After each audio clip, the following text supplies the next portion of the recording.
करूंगी, मैं विवाह नहीं करूंगी, मुझे विवाह नहीं करना है। क्योंकि विवाह करने के बाद अगर किसी ने दूसरा विवाह कर लिया तो सौत वाला व्यवहार बड़ा दुखदायक होता है। मंदोदरी के इस प्रकार समझाने से उसकी माता और पिता मान गए, लेकिन माँ और पिता को दुख तो होगा ही। ऐसे आजकल भी लोगों को मानना ही पड़ता है। अगर भैया संतान कहना ना माने तो माँ पिता मजबूर हो जाते हैं। लेकिन प्यारे, आपका कर्तव्य है कि जिस माँ पिता ने आपके लिए सर्वस्व निछावर कर दिया है उसकी भी इच्छा का सम्मान करिए। जिसने आपसे इतना प्रेम किया कि अपने तन पर कपड़ा नहीं देखा, अपने पेट के लिए रोटी नहीं देखी, आपके लिए ही पूरा जीवन समर्पण कर दिया, उस माँ और पिता का कहना आप मानना नहीं चाहते। आप कहते हैं कि हम तो प्रेम करते हैं। अरे माता और पिता से ज्यादा प्रेम आपको कौन करेगा? लेकिन वो एक जिम्मेदारी पूर्वक प्रेम करते हैं। आप अपने जिम्मेदारियों को, अपने कर्म को छोड़ करके किसी से प्रेम करते हैं और माँ पिता का त्याग कर देते हैं। अब जब तक आप कथा और सत्संग नहीं करेंगे तब तक यह चरित्र आपको समझ में नहीं आएगा। इसीलिए महिषासुर ने देवी जी से चरित्र कहा। ये हर एक बहन को, हर एक भाई को सुनना चाहिए।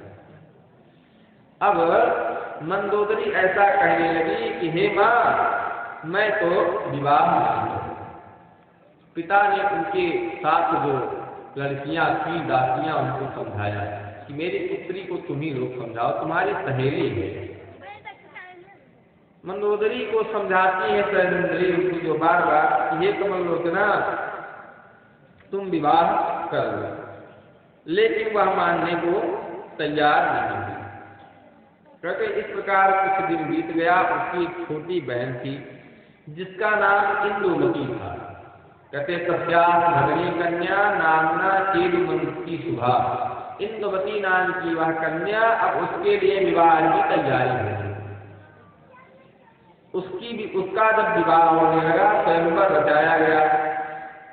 अब स्वयंवर में जो है उसका विवाह हो गया। उसी स्वयंवर में एक राजा जो धूर्त राजा था वह आया हुआ था। अब यह जो है मंदोदरी उसी पर मोहित हो गई, उस राजा का।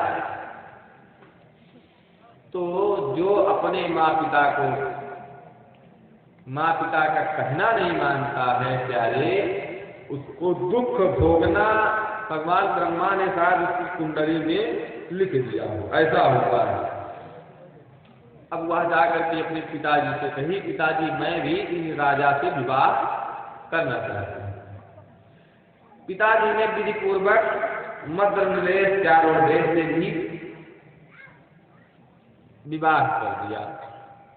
चारों देश नाम के राजा से मंदोदरी का विवाह हो गया और वह भी सुंदर कन्या पाकर के प्रसन्न हो गया।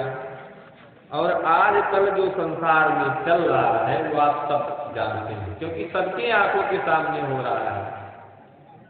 आजकल तो लोग स्वार्थी हो गए हैं। अपना स्वार्थ निकालने के लिए किसी भी प्रकार छल और बल से आपको बस में करके अपना स्वार्थ निकल जाएगा तो आपको छोड़ देंगे। इसलिए माँ पिता के कहने में ही भलाई है। अब उसी प्रकार मंदोदरी के साथ हुआ। मंदोदरी का जब विवाह हो गया चारों दृष्टि से, तो कुछ दिन बीता, सुखपूर्वक दोनों रहने लगे। लेकिन क्या हुआ कुछ दिन के बाद कि वह जो राजा था बड़ा कामी और दुराचारी था। किसी दासी ने मंदोदरी के आकर बताया, महारानी चारों देश में देखो दासी के साथ कुकर्म कर रहा है। अब जा करके उसी अवस्था में मंदोदरी ने राजा को देख लिया। एक बार नहीं या कई बार हुआ, किसी अन्य के साथ फिर किसी अन्य के साथ, जो आजकल भी लोग करते हैं। अब इस प्रकार मंदोदरी ने देखा, मंदोदरी ने सोचा कि अब मैं इसका त्याग कर दूंगी और मैंने बहुत बड़ी गलती की, अब मैं अपने पति का त्याग करके और मर जाऊं। लेकिन मरना सबसे बड़ा पाप है और पाप ही नहीं है। देखिए अब आजकल भी एकदम सेम ऐसे हो रहा है, भैया लड़की लड़का का रिश्ता टूटा, लड़की जाके अलग मर गई, लड़का जाके अलग मर गया। होता है कि नहीं? आपके समाज में ही है, सब लोग देख रहे हैं। वही चीज मंदोदरी कह रही है कि अगर मैं मर जाऊं तो मुझे 1000 वर्ष का प्रेत बनना पड़ेगा, बहुत दुख सहना पड़ेगा। मुझे मरना तो नहीं चाहिए, मैं यहीं रह करके अपना जीवन बिताऊंगी, पिता के घर जाऊंगी तो लोग मुझ पर हंसेंगे, इसलिए पिता के घर भी मैं नहीं जा सकती, मेरा सब लोग मजाक उड़ाएंगे कि अपने मन का विवाह की थी।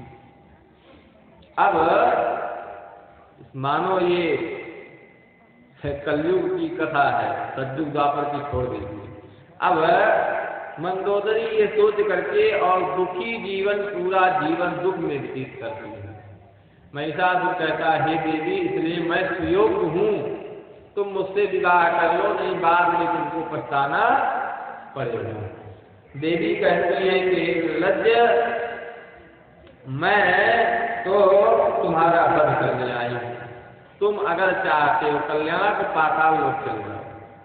महिषासुर कहता, देवी मैं तुम्हें मारना नहीं चाहता, क्योंकि मैं तुम्हें मित्र मान चुका हूँ। तुम एक काम करो, तुम इस जगह को छोड़ करके अन्यत्र कहीं चली जाओ, मैं तुमसे युद्ध नहीं करना चाहता। लेकिन देवी के कहने पर महिषासुर अब जो है, देवी कहती है, मंदबुद्धि तुम पाताल लोक चले जाओ, नहीं तुम्हारा वध मैं कर दूंगी। तब ऐसा कहते हुए संग्राम शुरू हो गया, महिषासुर और भगवती का युद्ध छिड़ गया। कहते हैं कि पत्थर पर गिरकर नुकीले बनाए गए बाणों से कान तक खींच कर और बड़े ही वेग से महिषासुर ने देवी के ऊपर प्रहार किया। भगवती कुपित हो गई और लौ मुख नामक बाण से उसके बाणों को काट कर गिराया। कहते उसी समय दुर्धर नामक दैत्य बीच में आकर भगवती के साथ युद्ध करने लगा। विषैले बाणों से भगवती के ऊपर बाणों की वर्षा करने लगा। ततो भगवती क्रुद्धा दुर्धर व्याघता सिंहवद। अब देवी जो है उस दुर्धर को मार करके समाप्त कर देती। दुर्धर के मर जाने पर महिषासुर क्रोधित होता है और महिषासुर क्रोधित हुआ। अब महिषासुर आकर के फिर से त्रिशूल लेकर के और लड़ने लगा। जगदम्बा एक त्रिशूल से एक त्रिनेत्र नाम का राक्षस आया, उसको मार के समाप्त कर दिया। त्रिनेत्र को मारा देख करके अंधक नाम का राक्षस आया। कहते अंधकत्वाजगमास्तु हतम दृष्ट्वा त्रिलोचनम। अंधक ने देखा कि त्रिलोचन मारा गया, अंधक दौड़ करके आया और गदा से सिंह के मस्तक पर प्रहार किया। शेर को मारा तो शेर ने क्रोध में भर करके उसके सीने को पकड़ करके और चीर दिया। महाराज इस प्रकार जो है अंधक भी मारा गया। उसे मारा देख करके महिषासुर को बड़ा आश्चर्य हुआ कि महाराज मेरे सामने ही मेरे सारे राक्षस मारे जा रहे। अब उसने क्या किया कि भगवती के ऊपर बाणों की वर्षा प्रारंभ करना शुरू कर दिया। उसी समय जो है भगवती ने बाण से बाण को काट करके और गदा से महिषासुर के सीने पर एक गदा खींच कर मारती है। महिषासुर जो देवताओं का को दुख देने वाला था, अब वह जो है पीछे हो जाता है।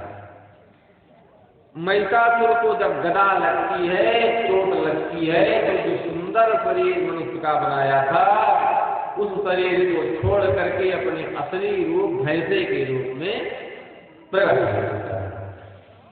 वैसा प्रकट हो जाता है तब भगवती क्रोधित होती हैं और जो है अपने सर्प सदृश बाणों से महिषासुर के ऊपर वर्षा करती है। महिषासुर जब देखता है कि भगवती के बाण उसके ऊपर आ रहे हैं तो वो अपना रूप बदलता है और शेर का रूप रख लेता है। बोली भगवती जगदम्बा की। देखिए राक्षस अनेक प्रकार के रूप बनाना जानते हैं और मनुष्य भी भैया अनेक प्रकार के मुखौटा लगाना जानते हैं। आज कल के मनुष्य भी इतने रूप बनाते हैं कि पूछिए, क्षण में बदल जाएंगे। कब इनका स्वभाव बदल जाए कुछ पता नहीं है। इसी प्रकार जब महिषासुर सिंह बना और सिंह बन करके देवी के सिंह पर वार करने लगा, देवी सिंह से उतर करके और महिषासुर के मस्तक पर चढ़ गई। जब महिषासुर ने सिंह बन करके देवी के सिर पर आक्रमण किया तो देवी कूद करके और महिषासुर के ऊपर चढ़ गई। अब महिषासुर ने जो है क्रोध पूर्वक उस सिंह को मारने के लिए हाथी का रूप बना करके सिंह के ऊपर मारने को दौड़ा। उसी समय अत्यंत भीषण 8 पैर वाले सर्प का रूप बना दिया। 8 पैर वाले सर्प का रूप बना करके और सोचा कि अभी जो है इससे मार करके समाप्त कर दूं। लेकिन उसी समय भगवती ने क्या किया कि अपना खड्ग निकाला और उसके पैर को काटा।